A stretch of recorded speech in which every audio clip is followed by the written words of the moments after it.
Okay, we'll do that. Okay, so you make yourself smaller. It's not me.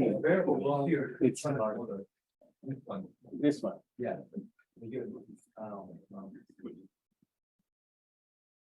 Is there a way to just see the share screen? And the slides are full screen, are they? Slides are already full, that's full screen, I think. Yeah. You can turn that off. Maybe it's turn off the tablet. No, I need to use the tablet. So turn off the video. Well, okay, so I mean, no. You don't, you're supposed to, if you under the split screen, you turn that off. Okay, I'm sorry I asked it. Let's go back to the other. This is already the. You scan, yeah. No, but now it's shrunk, isn't it? You made it vertical instead of horizontal. I think it's the iPad, so it. Because your iPad. Oh, it's my fault. It's all my fault. I apologize. Okay.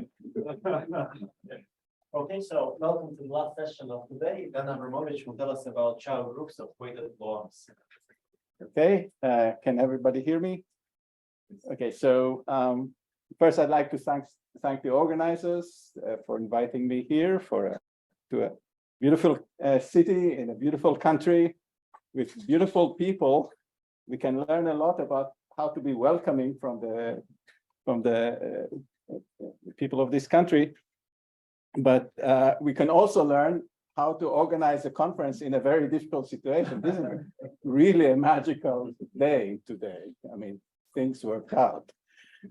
And if you organize any conferences, you know that things usually don't work out. So this is amazing. Okay. Oh, and another thing I want to say, I went to the coffee shop this morning and they gave me a discount for Father's Day, which is actually next week, but I would like to wish the Taiwanese people happy Father's Day, an early Father's Day. Okay, this is about Chow groups of weighted blowups, which, so we now know why I care about weighted blowups, but why would you want to care about weighted blowups is sort of summarized in this theorem of Giovanni and Chiostro. Weighted blowups are interesting, A, because they occur in nature. If you're a birational geometer or moduli space person, and B, because you can compute things with them, just like with usual blowups. So usual blowups occur in nature when you consider birational transformations of varieties. Weighted blowups occur very naturally when you consider birational transformations of moduli spaces of stacks. And on the other hand, usual blowups are good because you can compute what happens to the geometry of a variety when you have a smooth usual blowup. And the purpose of this work is to show that it's basically the same is true when you work with weighted blowups. It's still the case that you can compute everything that happens from the data of the weighted blow. The entire lecture, almost the entire lecture is, well, probably the entire lecture because I'm always short in time, is about work of, I guess, of two students, Veronica Arena and Stephen Obina. Okay, so back to Chiostro's theorem. Chiostro's theorem gives you, first, it says that a weighted blowup occurs in nature. If you want to understand the moduli space of twice pointed stable genus 1 curve, then that's a stack theoretic weighted blowup of a very simple stack, namely the weighted projective stack with weights 2, 3, 4. The way it naturally occurs is that this is what is known as M2 pseudo-stable. It's a Schubert compactification that is sort of smaller than the. Oh, I wrote it here actually. M12 pseudo-stable, And so the Lin-Mumford compactification is a weighted blow-up with weights 4 and 6 at one point, which is truly a point, a schematic point. And moreover, Inchiostro proceeded to compute various things about this modular space. It's a notoriously hard problem to compute invariants of even the most natural modular spaces. So he computed this, the Chow ring of this smooth stack, the integral Chow ring of this smooth stack. And it has this very nice presentation. Two generators, x times y equals 0, and another equation. I hope to very soon give you a simple proof of this part, not of this part. I should say that an equation equivalent to this was a bit earlier proven by Di Lorenzo, Pernice, and Bistori. About the first part, all I can say is that Veronica and Stephen, as well as Inchiostro and several others, are working on a general result which will show that indeed weighted blowups occur in nature, in a sense that a Castelnuovo type contraction result applies when you have a stack with a certain substack with natural conditions, generalizing Castelnuovo and Moshesen's contraction criteria. But that's not yet done, so we'll focus on the second part. Okay, so a nice presentation. How do we get there? That's the so Veronica and Stephen give you a general formula, and this will be a special case.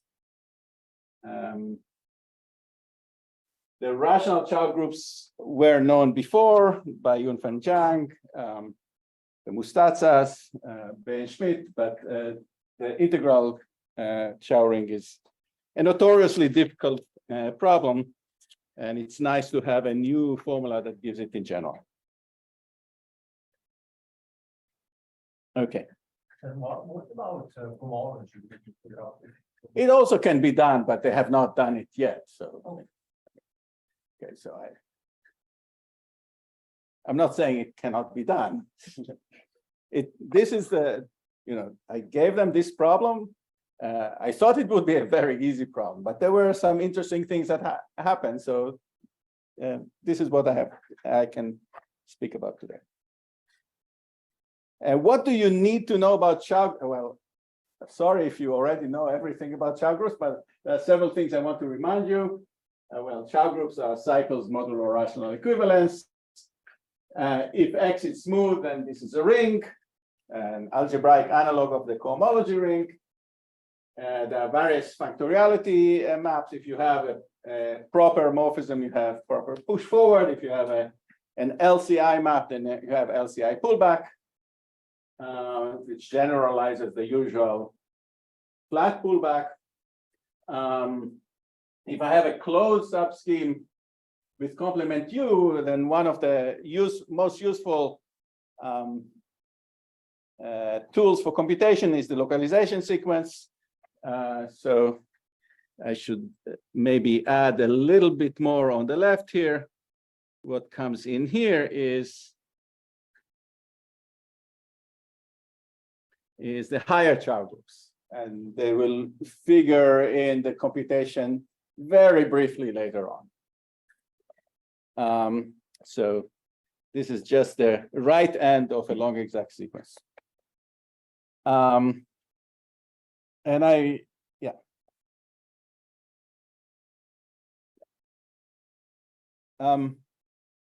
There's more to be said. So I'll definitely use the Gisin homomorphism in a little bit. And most importantly, almost everything works equivariantly and works for stacks. You have to be a little bit careful about proper push forward, but apart from that, things work out. Proper push forward works for representable morphisms of stacks. And this ties with an important principle that I learned from this project, is that if you have a group action use it. So always work equivariantly. There's an even stronger, so this is what I call that Tiabot principle. There's an even stronger principle that I learned from Aaron Bertram, which says that if you don't have a group action, manufacture one. You will never regret having a group action in the picture. Okay, so let me tell you a little bit about the case of a usual blowup. This you read in Fulton's book. It's not due to Fulton, but it's beautifully described in Fulton's book. You have a smooth variety Y, you have a smooth subvariety, which has its normal bundle N of rank D, which is the codimension of the subvariety. And you write down the Chern polynomial, formally a polynomial which combines all the Chern classes of this of the normal bundle. Oops, this is C1 of N. Let's do it right. No, that won't work.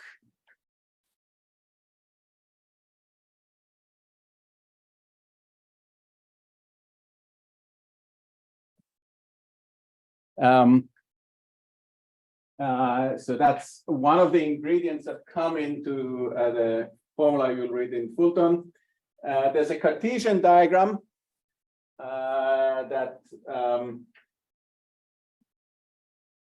you write down. So Y is the ambient space, X is the subspace, Y tilde is the blowup. This is the exceptional divisor. And whenever you have such a thing, okay, so you have several commutative diagrams. So you could put here I upper star, and I'll actually use this, and J upper star, A upper star of X tilde, and you can put here G upper star. Now, because pullback is factorial, then of course this is a commutative diagram, but the more subtle commutative diagram is the one that requires the Fulton-McPherson-Gisin homomorphism, the refined pullback, which so here's the pullback, here's the push forward along the embedding of X in Y, here's a push forward along the embedding of the exceptional divisor in the blowup, and to make it a commutative, you need to put here the Gisin blowup, the Gisin pullback. Which on its own, you should think about the Gisin pullback as a mysterious operation. It is mysterious, except that sometimes you can compute it. So X tilde, the exceptional, is always a projectivization of the normal bundle. The normal bundle here is of -1 on this projective bundle. So these are familiar objects to a birational geometer, like everybody in this room. One thing that Fulton uses in his presentation, this comes from Grothendieck, there's an excess bundle. The pullback of the normal bundle of X in Y contains the normal bundle of X tilde of the exceptional in Y tilde.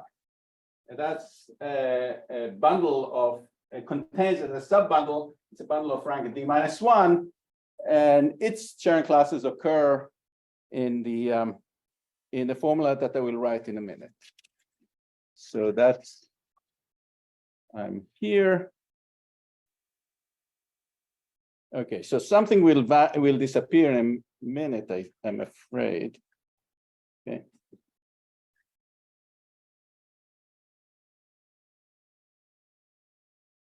What am I doing? Oh, no, I know what happened. Okay, so here are the formulas that you'll read in Fulton. So there are two formulas, one for the Chow ring of a projective bundle, and one for the Chow ring of a blowup. So for a projective bundle, the Chow ring of the projective bundle is the polynomial ring over the Chow ring of X, modulo an ideal, and the ideal is principal generated by the Chern polynomial. So remember, the Chern polynomial is this polynomial that combines all the Chern classes. Yeah, and so that's definitely due to Grothendieck. The Blowup formula, I believe it's due to Grothendieck with rational coefficients, and then many people worked on making it integral. I wrote here Fulton because the interpretation in terms of refined pullback is due to Fulton. So here's a short exact sequence which combines the Chow ring of X, X tilde, and Y. So now we know what Chow ring of X tilde is, and gives us the Chow ring of Y tilde. The maps that are written here are the natural maps that you have, with the exception of this refined pullback that occurs here. So the only mysterious part is what is the refined pullback, and the key formula, Grothendieck's key formula, tells you how to apply how the refined pullback applies to a class on X. So if you have a class on X, its refined pullback is its usual pullback times the top Chern class of the excess bundle. So the excess bundle is of rank D-1. Take its Euler class, its top Chern class, and that's what comes in here. Okay. The question that I want to address in this talk is what happens for weighted blowups. Everything clear so far?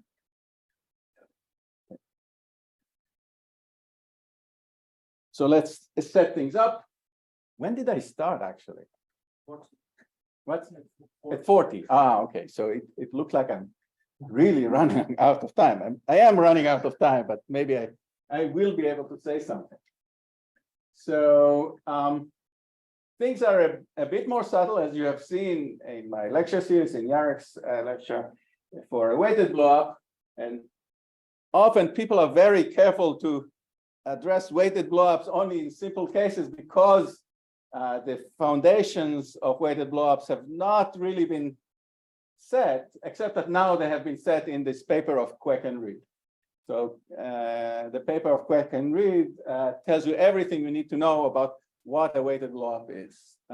Unfortunately, it's not yet on the archive, let alone published, even though it has been available for 3 years on David Reed's webpage. By my insistence. If I didn't insist, then it would still be secret. But everything there is correct and done right, except that they want to add a few. David insists on having everything of interest in the paper, so he wants to be perfect. Okay. So X in Y is provided with a weighted normal bundle. So it's not just a normal bundle. It's a bundle with a GM action, having equivalent tops. Okay, so I'm telling you now what I'm giving away one of the answer. What is the analog of the Chern polynomial in the weighted case? It is the top equivariant Chern class of this weighted normal bundle. So I think what I want to do now is, so if you have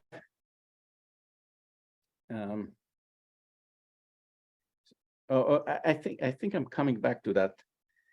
So what do I mean by a weighted normal bundle with GM action? I mean something that locally, so N is locally X cross A to the power D, where the GM acts on this via a diagonal action like this. Okay, locally it's written like this, and you glue it across charts, making sure that it's compatible with the action.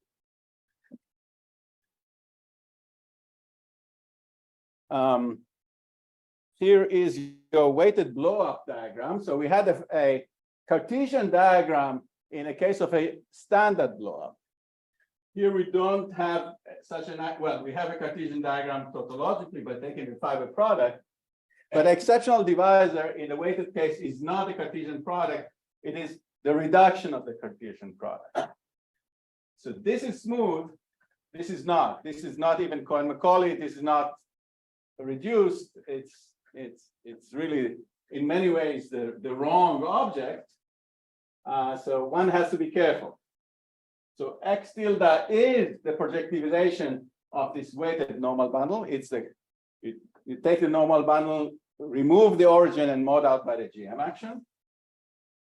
And its relation with the fiber product is that it is the reduction of the fiber product.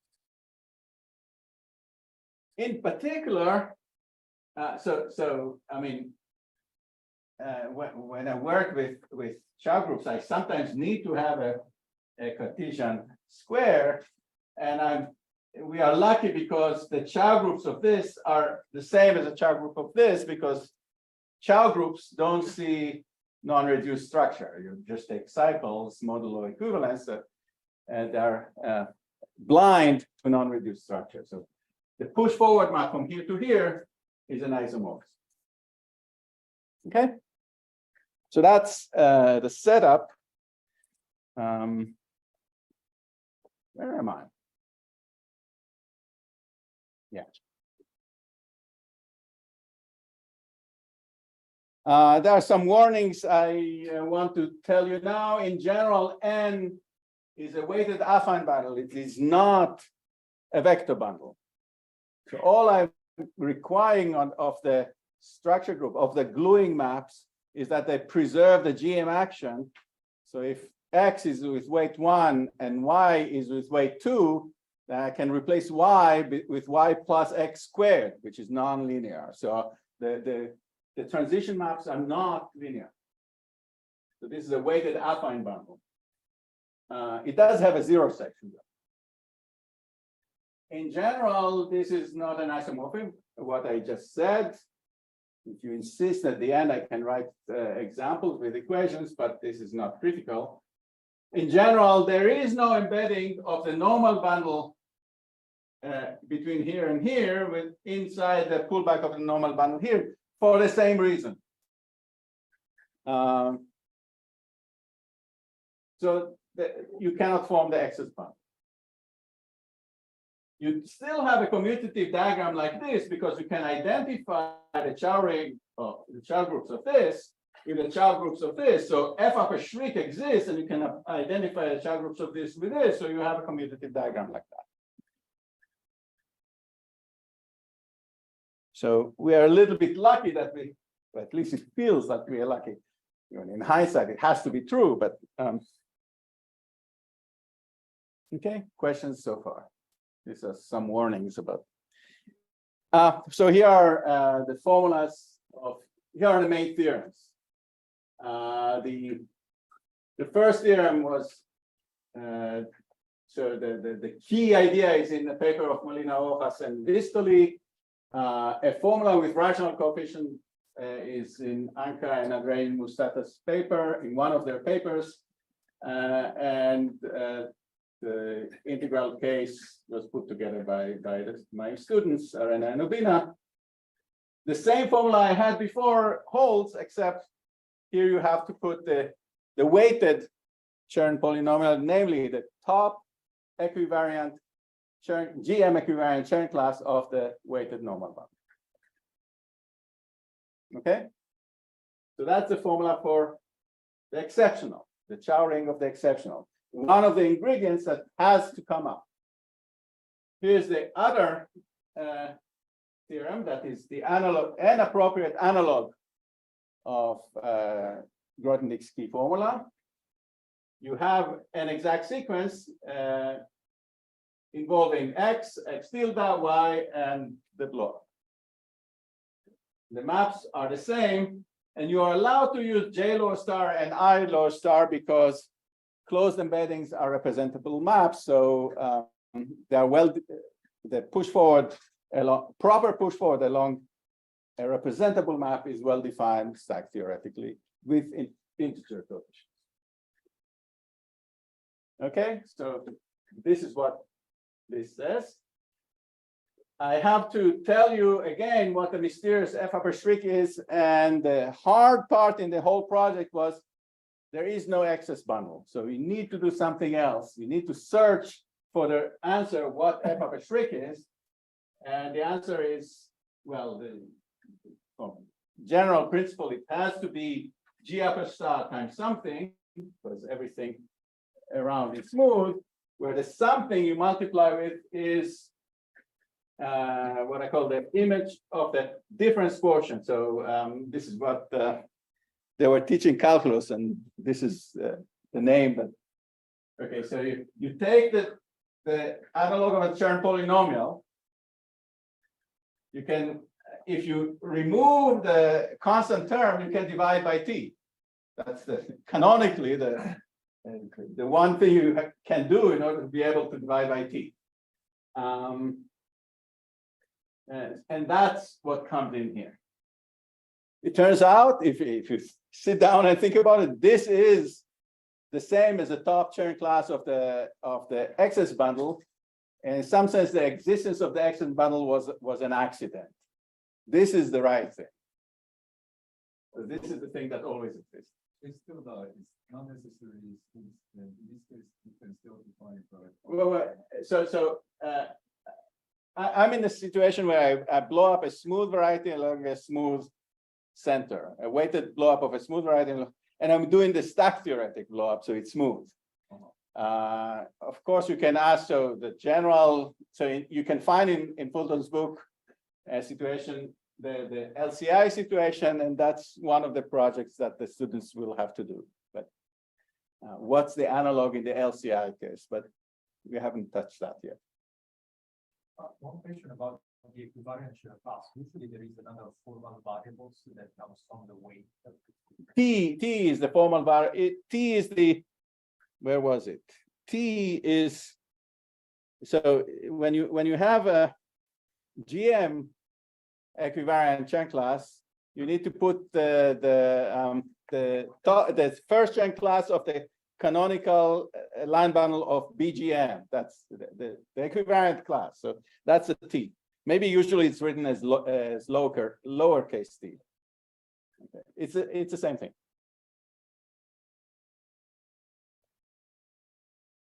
All right. So you notice that I didn't in Fulton's book you'll write a zero mapping. It's actually not true. There are examples. It's not true that you have a short exact sequence. You only have an almost short exact sequence.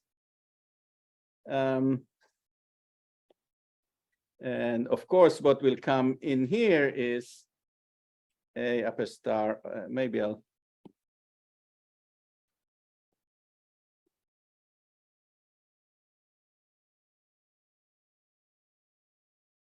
Is the higher Chow groups. Of course, there will be a long exact sequence continuing it, but only torsion is involved in here. So this is the sequence is rationally split short exact. In fact, if you invert the weights, it will be split exact with the same splitting. The splitting is G lower star. So the same splitting in Fulton's book. In general, it's not integrally split. There are examples. But the rational coefficients, weighted blob schema stacks are the same. So if you do Chow with rational coefficients, You get the Chow ring, the visually Chow ring of the variety with quotient singularity. Yes, absolutely. And in that sense, you get a split short exact sequence. More questions about this slide?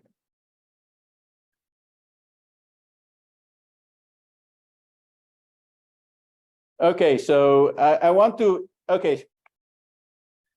I claim that you have a formula for the Chow ring, and you'll read in various places that this actually gives you a ring, because A upper star Y is a ring. This is a module. You can form a ring out of this, in which the image here is an ideal, and this is the quotient ring. That's basically what you see in the books. There is actually a way to say all that in a very short and simple way that that I thought I might tell you about. So A upper star of Y is of Y tilde is A upper star. Oops, I don't want red. Start with A upper star Y. It has a pullback I upper star to A upper star X, so you can take the. Here's the T that I have in the equivariant T that I have, and I'm modeled out by an ideal. And I need to tell you what this ideal. So this is just a fiber. This is not a tensor product. It's a fiber product of rings.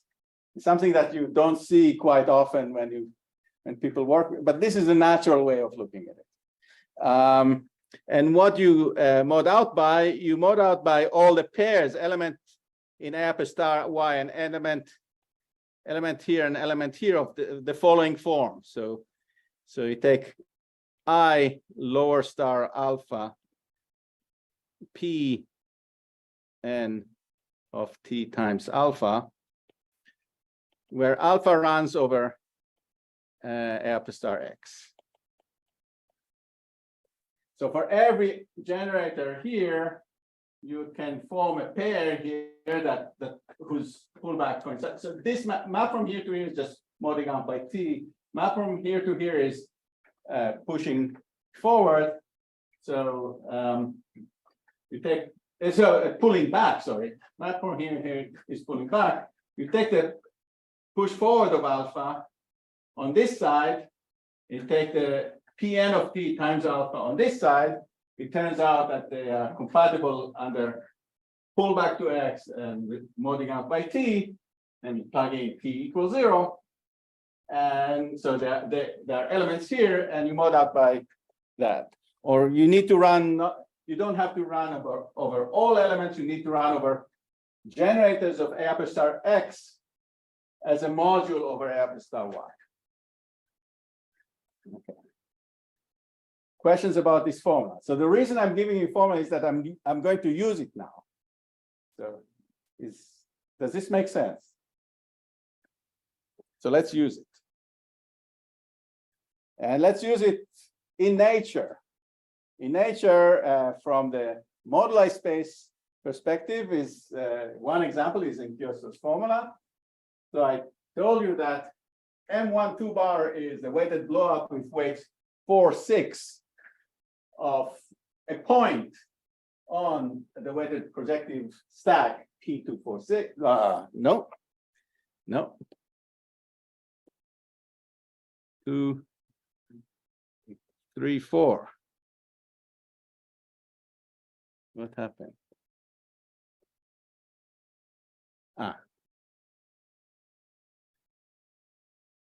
So yeah, it's written up here, down here.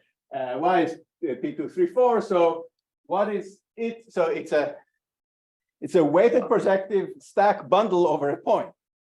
The normal bundle has trivial Chern class, but it's equivariant Chern class. So the equivariant top Chern class is right. So 2T. Okay, so right. It's not. I don't want to call it T because it's. So let's call the equivariant parameter that I need in order to write here Y.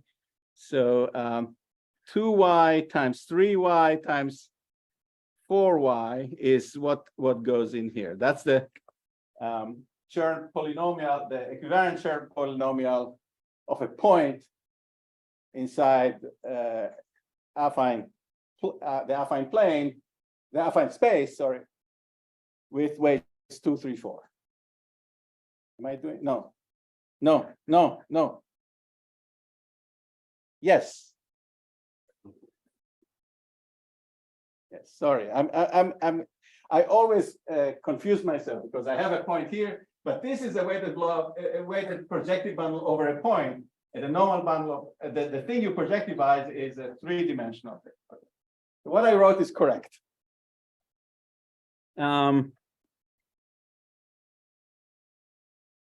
Let's now calculate the other things. So let's just write out.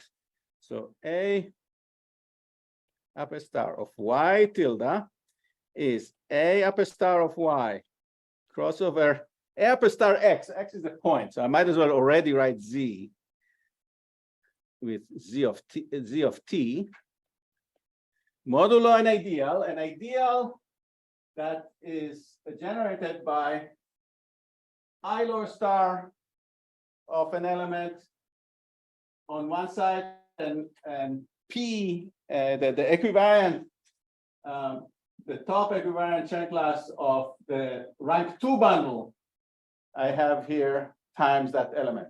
Now I need to have generators here, and this is just Z. So I just need to look at the generator 1. So I lower star of 1, and what's the top chain class of the weighted bundle? So 2-dimensional vector space with weight 4 and 6. It's 40 times 60. So it's again 24 times t squared this time.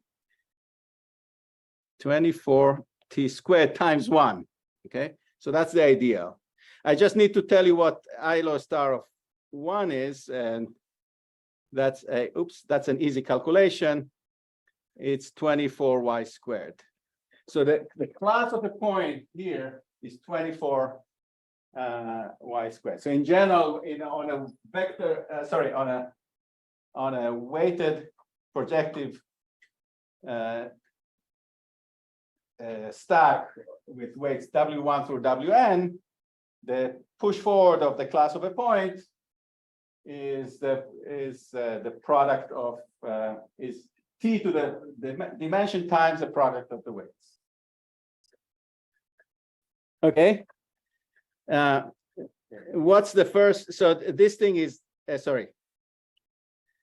I always do that. It's z of y. Sorry. Sorry. I need to now expand. So it's z of y modulo 24y cubed crossover z with z of t. So this just means I'll simplify a bit. So I have the variable t, y times t is 0, and then I'll put the element 24 y cubed, and I have to take this element and see what its image is. This element has image 24y squared, comma, that was a 24 here, 24 t squared. Now, so yt remains. 24y cubed, it becomes redundant because, sorry, that's a plus here. So 24y cubed becomes redundant because you multiply this by y, and you use y times t equals 0, you get this is included. So the result is z of yt modulo yt comma 24 y squared plus t squared, which is in Kioso formula, except you cannot read my handwriting. Okay. I had it on my first slide, and I can. So which slide is this? I'm at number 10. So here's the formula. It is indeed the same. Okay. So I showed you that the formula can be used. I have 20 more minutes. I want to tell you something about how this is done.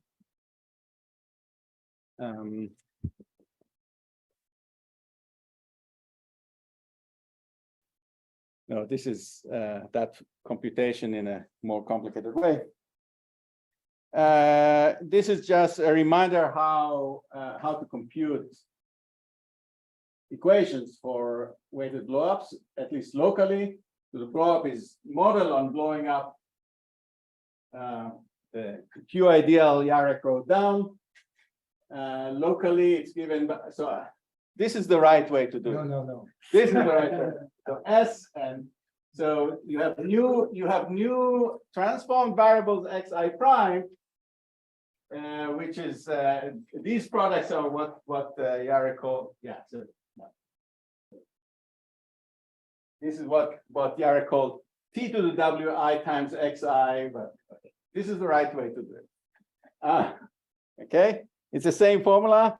It has a GM action. S is with GM action minus with weight -1, and XI prime, the transform variables, with weights WI. Again, this is it's a matrix that I'm using the matrix that I had in my example in my slide before. B plus is what you get when you remove the vertex in Yarek's terminology, and you take the quotient as a stack. Or okay, so if you do the stack theoretic weighted blowup, this is it. The other option is to do the equivalent, GM equivalent Chow ring of this of the thing without this of the B plus, but that's equivalent. The exceptional divisor, as you learned from Yarek, is the vanishing locus of S, what Yarek called the vanishing locus of T inverse. I find it disturbing to talk about the vanishing locus of T inverse. That's okay. All right, and I already told you what B is. In some sense, B is more fundamental than the blowup because B is the deformation to the weighted normal cone. And you can recover the blowup from the deformation to the normal cone. It's just an error of history that we first learned about blowups and only then about deformation to the normal cone. It's just history often gets things wrong. And I had this picture during my lecture series, and also Yarek had this picture in a slightly different angle. So I hope you're okay with this. The symplectic topology is defined in that way with the symplectic diagram. They define symplectic weighted, yeah. Okay. I didn't remember that, but you're right.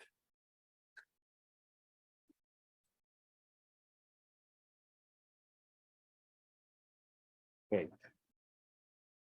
What am I doing now? I flip pages too fast.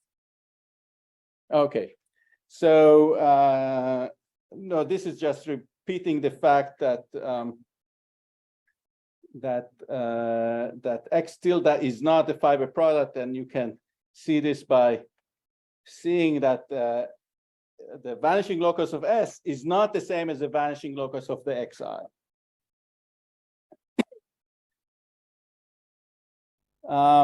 So let's talk about the Chow rings. And so what do we need in order to calculate Chow rings of things? So going towards the projective bundle formula. As I said, N over X, the normal bundle, is a GM invariant affine bundle. There's a GM action on N. It has a zero section, and being an affine bundle, you'll read in the Stacks project, or you can prove it directly from something that Fulton's proves with the pullback along the section, is that the pullback along this projection is always an isomorphism. So we know this for vector bundles. The homotopy axiom for Chow groups holds for vector bundles, but it's also true for general affine bundles. Bundles that are locally the product, locally in the Zariski topology, the product with affine space.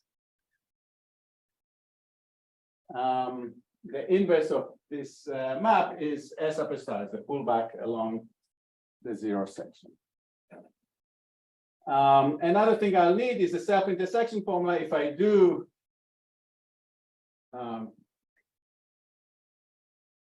I think I is the same as S.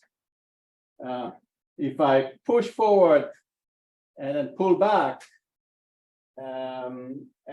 along the section S, a class on X, I get the alpha is multiplied by the top Chern class of the normal bundle of X in Y. So this is this is just the general self-intersection formula for an embedding of X in an arbitrary Y, right? So this is these are the ingredients you need for the weighted projective bundle formula. So let's prove the weighted projective bundle formula. Right, so we know that the Chow groups of X tilde is a quotient of the normal bundle minus the vertex minus the zero section by GM. So whenever you have a global quotient, the geometry of the quotient is the same as the equivariant geometry of the space of which you take the quotient. That's a general principle. So the Chow groups of X tilde are the GM equivalent Chow groups of N minus X tilde of the what we call B plus in. So with adjusted degrees. So so let's do the localization sequence for this. Chow groups of X mapping to by push forward to Chow groups of equivalent Chow groups of X to equivalent Chow groups of N to the equivalent Chow groups of the complement, which is what we need. So the equivalent Chow groups of the complement are the Chow groups of X tilde. This I identify these by pull back along the zero section by the homotopy invariance. So Chow groups of N are the same as Chow groups of X, identified through S upper star. And the map that I get here is S upper star composed with S lower star. Okay, so this is what occurs in the self-intersection formula. By the self-intersection formula, this applied to a class alpha is alpha times the top equivalent Chern class of the normal bundle of X in N.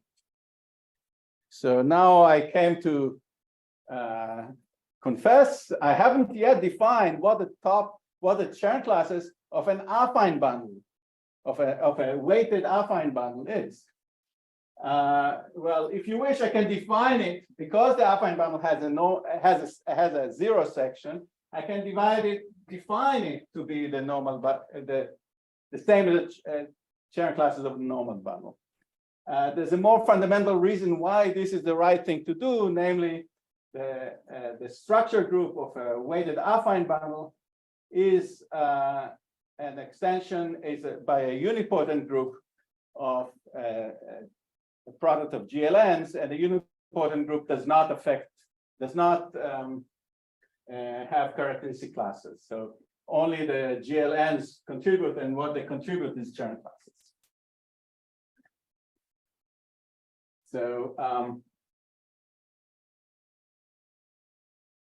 in essence, so something that is not bad to know, the normal bundle of X in N is the gradation of the weighted normal. So it's associated graded vector bundle.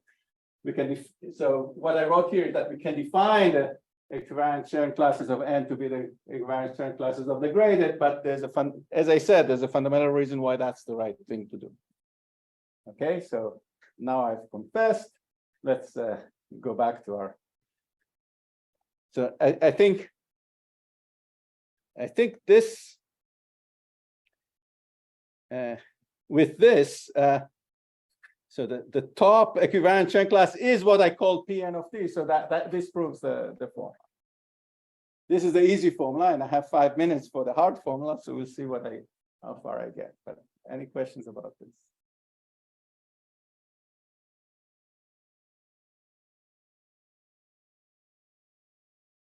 Okay, so let me show you that the exact sequence works. It's a slightly different argument from Fulton's argument in his book, because in his book, Fulton did not have higher Chow groups to use. And but on the other hand, he knew in advance that there will be a splitting, and the splitting can be used to avoid higher Chow groups.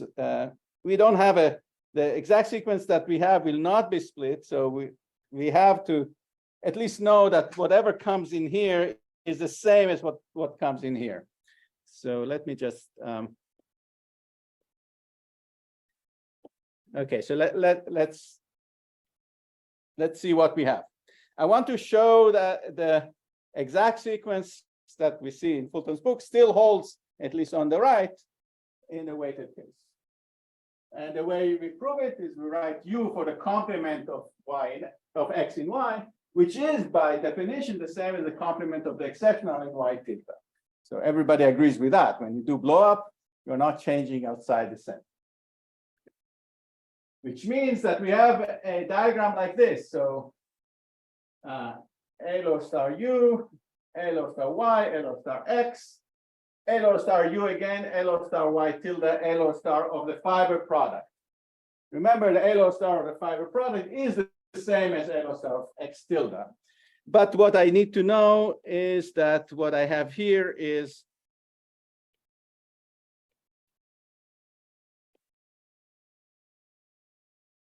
again an equality, two things that are equal. So now this is a double complex. A double complex has a spectral sequence. If you wish, you can do it explicitly. What they do in the paper is to do it explicitly. This cancels with this cancels with this, and what's left is L star Y tilde, L star Y, L star of X tilde, and L star of X, which is exactly what you see here, except that you renumber things to have a sequence of Chow rings. Must be called in the translated category. Yeah.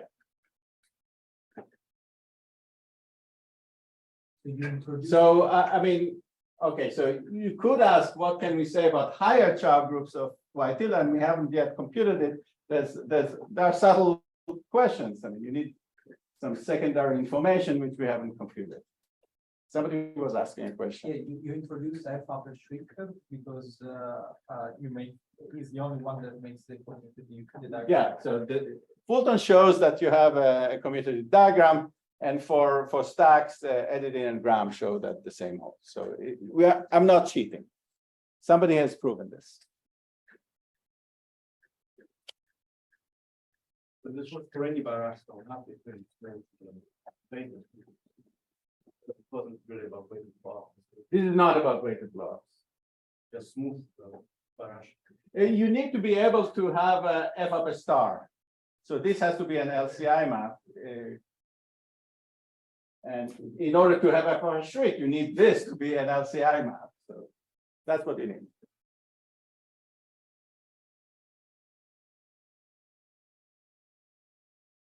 Wait, so what's the next thing? So now I want to show you how to do, so the question is to calculate F upper Schwick. right? We have already computed A upper star for X tilde. That's the previous slide. Everything else is computed, and F upper shriek is the mysterious thing, which okay, so you know, I am a Birational geometer. So what do? I tell the students to how about you compute all the possible. This is going to be hard now because we don't have an excess bundle. How about you compute all the toric cases? Turns out there's only one toric case you need to compute. This one is not it. So if you do a weighted blow-up of a point in affine space, that somehow is not enough. So what it gives you is, so if you work things out, it gives you that the delta that you need in order to compute the map, the pullback map, F upper shriek satisfies T times delta equals 0, but I mean, a lot of things have the property, like 0 has the property T times 0 come delta. So this is not good. But the principle, remember, the principle is to use equivariant geometry. And so if instead of working with this, okay, so I think all I want to do now is not give you the full, is you do things equivariantly. T, you have a big torus. Maybe I'll draw it in a different way, acting on the whole diagram. So so you have a torus acting on affine space, fixing the point. It suddenly fixes the weighted structure, so it will act also on this.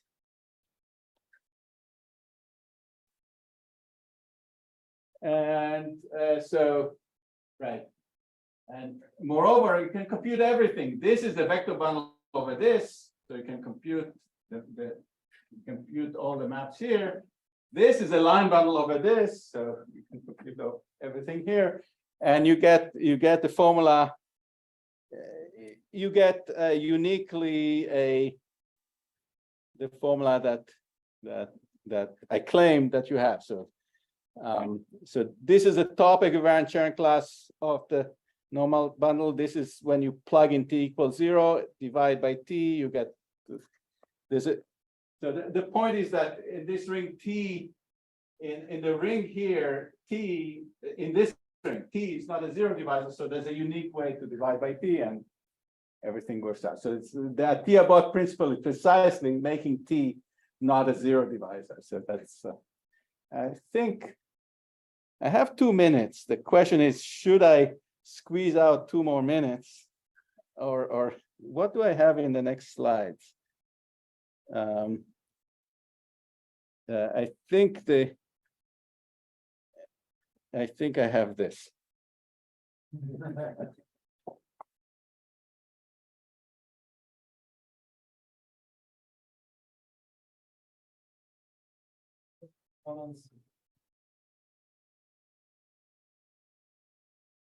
What is the remaining slides?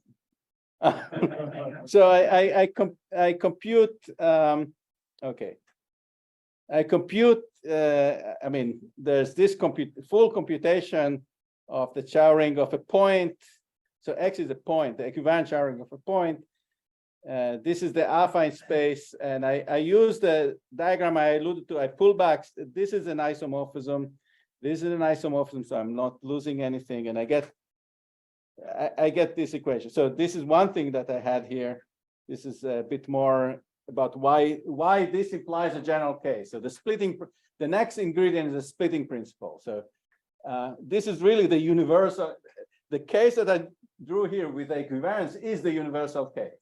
Everything follows from it because it's basically a computation on the classifying stack of a torus, which by the splitting principle is enough for the classifying stack of the structure group that is involved in the picture.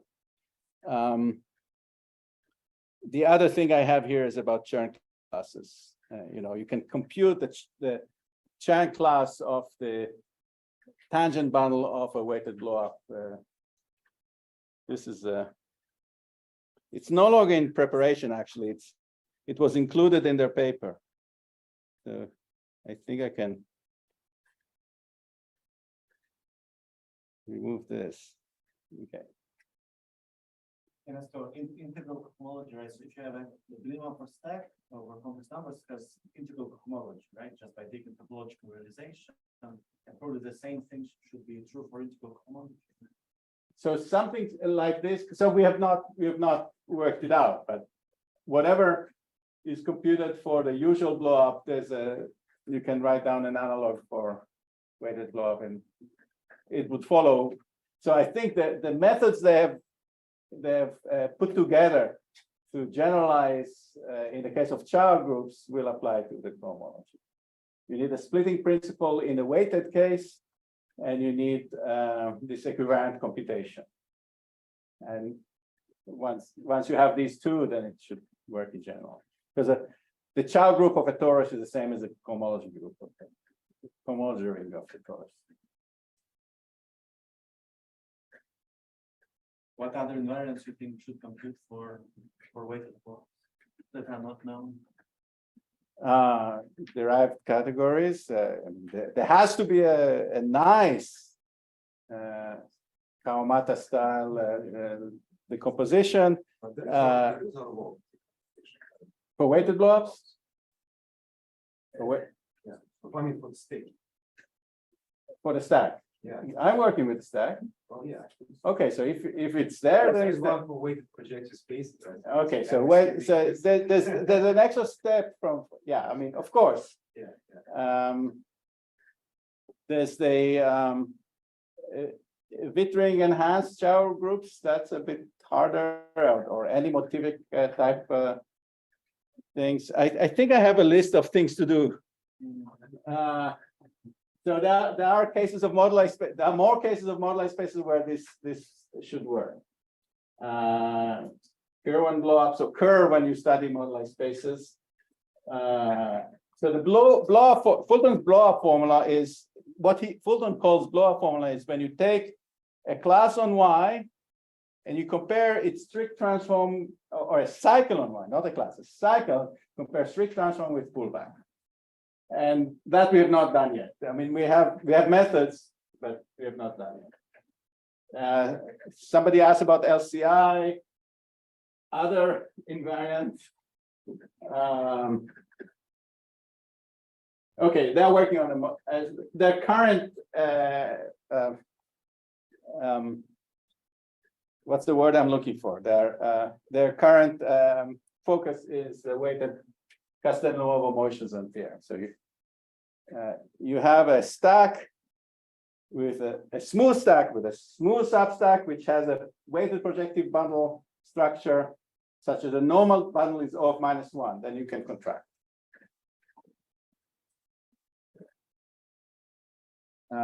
And vice versa. I mean, the next stage would be the converse theorem of motions on that. Any such thing, that should be easier. Any such thing occurs as a weighted blow. So somewhere in your formula, you were computing the equivalent Chow of that whatever you like, cobordism space or whatever, right? This deformation normal form. So it's like sits in the middle of that. It's like sequence, right? It was in the beginning. Oh no, that was so that was for the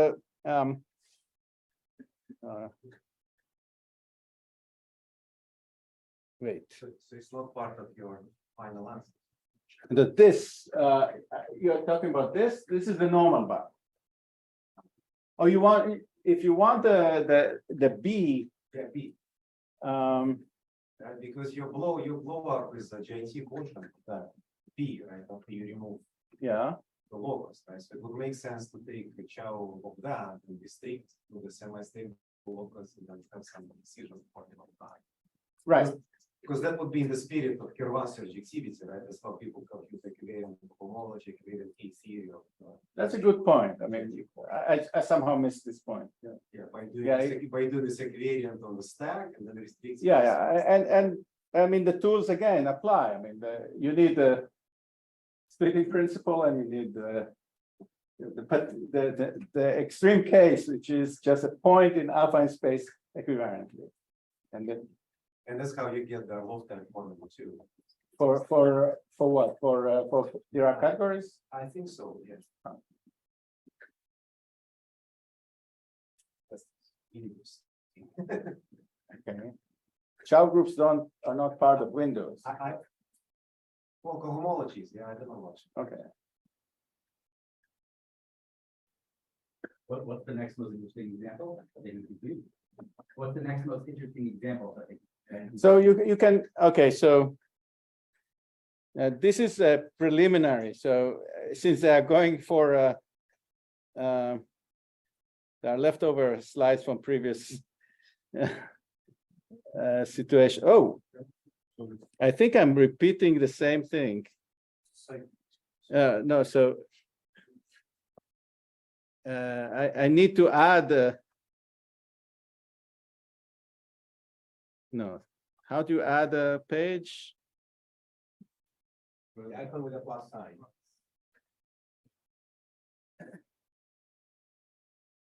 Where? Sorry, you're saying do this. Yeah. Okay, so that's better. And now I have to delete a lot of.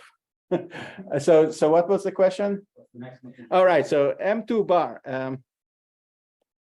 There's a famous famous computation of M2 bar. So Eric Larson computed the Chow-ring of M2 bar using higher Chow groups, which is amazing because we don't know anything about higher Chow groups, but he knows enough to do this. And again, Di Lorenzo, Pernice, and Vistoli did it in a different way that actually goes to M2 1 bar. But M2 bar is what I'm saying here is has not been verified. It's in essence the Kerr-1 blowup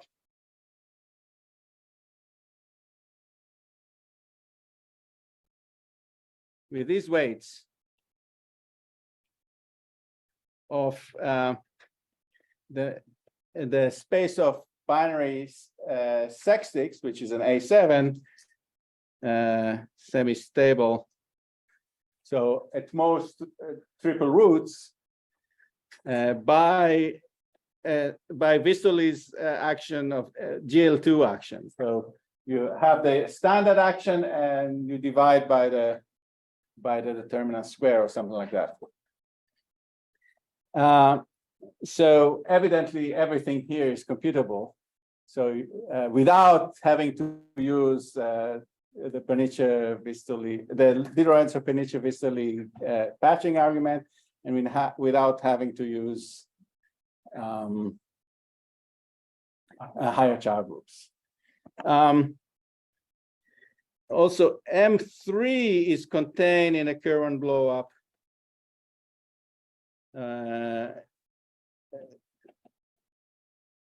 With all weights equal 2, so it's basically the usual blowup with taking a root stack of quartics with 3 of plain quartics.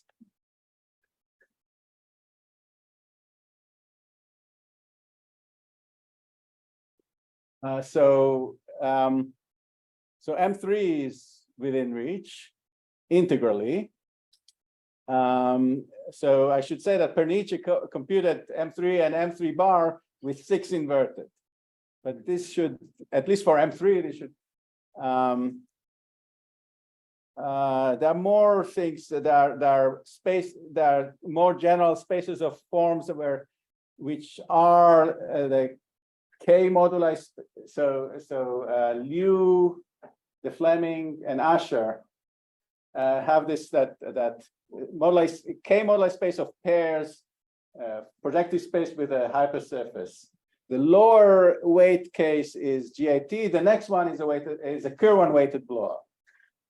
So you have a chance. Remember, however, that to compute the semi-stable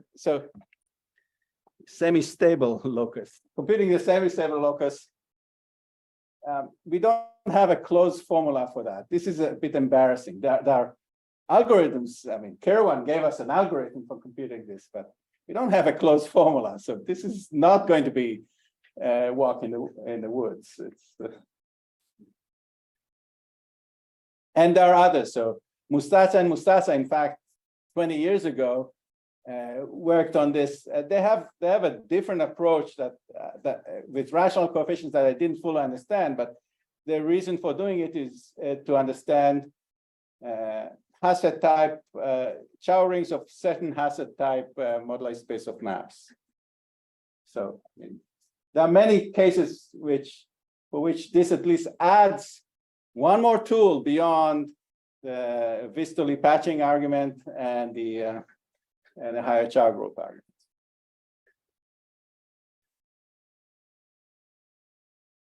Okay, first thing done again.